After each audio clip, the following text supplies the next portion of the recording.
Oliver, based on the railway series by Reverend W. Awdry. This is a story about Oliver, the great Western engine. His owner didn't want him anymore, and he was going to be turned into scrap, until someone came to the rescue.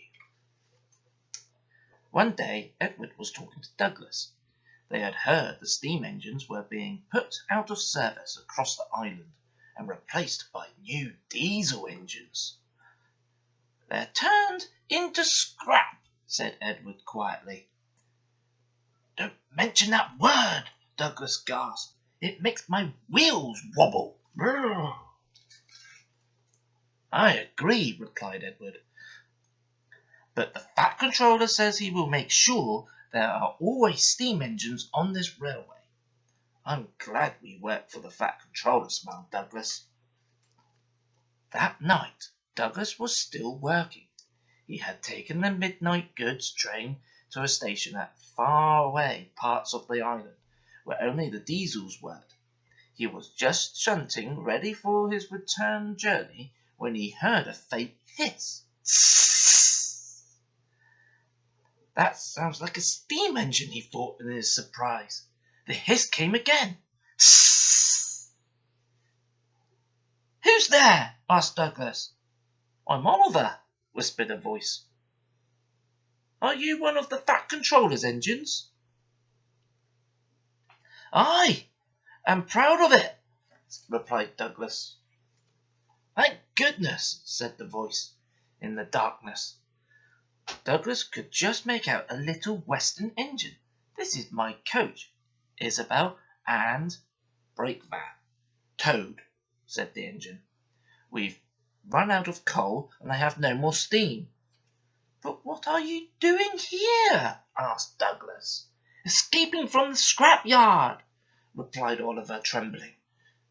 Douglas shivered. "I'll be glad to help you," he said. "We'll make it look as though you're ready for scrap and I'm taking you away."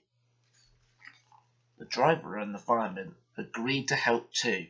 Everyone worked fast. They took off Oliver's side rods, wrote out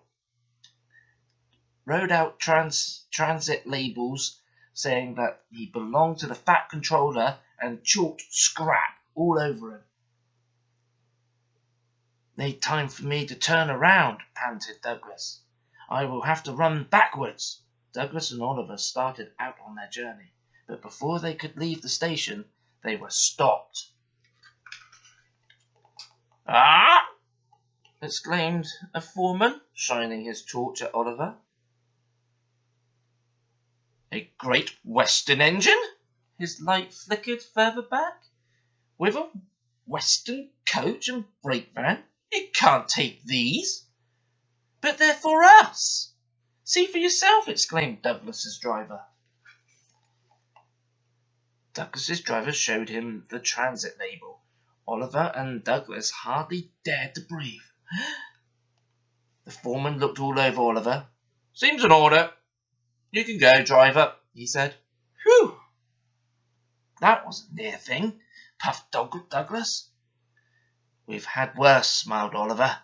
"We were nearly caught getting here and had to hide on the old quarry branch for 3 days.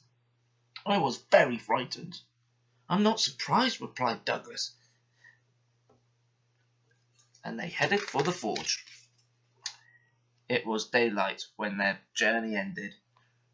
"We're home," cried Douglas as they reached the Fat Controller's railway. "I know just the place for you," and he showed them an empty siding nicely hidden away. "Goodbye and thank you," whispered Oliver. "I was happy to help," smiled Douglas, and he puffed away. Back at the shed, Douglas told the other engines all about Oliver. They were very excited and agreed that something must be done for him. "The Fat Controller will have to know," said James. "Douglas should tell him at once," added Gordon firmly. "Well, here I am," said a cheery voice. "Now what's all this about?" It was the Fat Controller. The engines were silent. Beg your pardon, sir, but do we need another engine?" said Duck quietly at last. "Yes, sir," "The steam engine, sir," said Gordon. "We do indeed," replied the Fat Controller, "but I'm afraid that unless one is safe from scrap, there's little hope." "But, sir," burst out Douglas, "one has been." "Who told you that Douglas?" asked the Fat Controller. The engines looked nervously at each other. "Sir, I've saved him," muttered Douglas. "You have saved the steam engine," exclaimed the Fat Controller. "I want to hear everything." So Douglas told him all about how he had rescued Oliver, Isabel, and Toad from the scrapyard. When he had finished, the Fat Controller smiled. "I'm proud of you, Douglas," he said. "Oliver, Isabel, and Toad are just what we need for Duck's branch line." "Thank you, sir," replied Douglas, and all the engines cheered. The Fat Controller soon had Oliver and Isabel Toad mended and painted in all full western colours. They were very happy on Duck's branch line. As Oliver puffs along the coast, he often thinks about what a lucky escape he had. If Douglas hadn't come to his rescue, things would be very different. Oliver is grateful to Douglas and everyone at the Fat Controller's Railway for his lovely new home.